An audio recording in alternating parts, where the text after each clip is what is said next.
Hey there, Todd with Cratos Equipment with a quick fact about battery-powered equipment.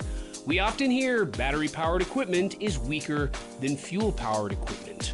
Well, this is simply wrong! Think about it this way.